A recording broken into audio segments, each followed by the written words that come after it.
Okay, I'm going to make a quick point for you.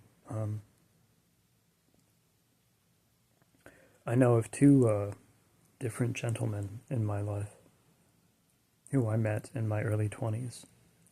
One of these gentlemen became so obsessed with aestheticizing and loving strength and excellence and the appearance of competence that he eventually became cruel toward himself and others.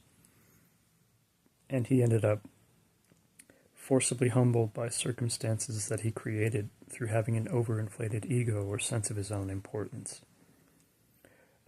Another gentleman I know obsessively aestheticized sort of softness and gentleness, and he eventually ended up becoming so obsessed with the fact that, oh, we're only shaped by our influences or something, that he didn't meaningfully improve himself or his situation even after years of having had the chance to roll up his sleeves and start to improve his conditions until he learned to respect himself and serve others properly.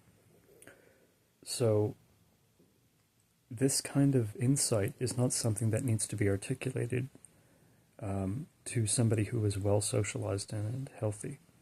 I think if you are as healthy as you can be in psychological or spiritual terms, you will worship strength when it helps you serve others, and worship softness when it withholds you from hurting others.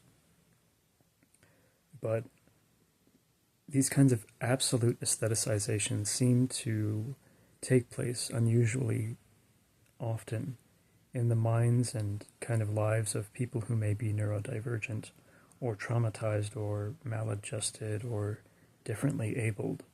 So this is something to stay cautious about. I was learning about some differences between Jerusalem and Athens, or Hebraism and Hellenism, and I couldn't help but think that, I certainly note elements of both kinds of backgrounds within my own personality or psyche or something.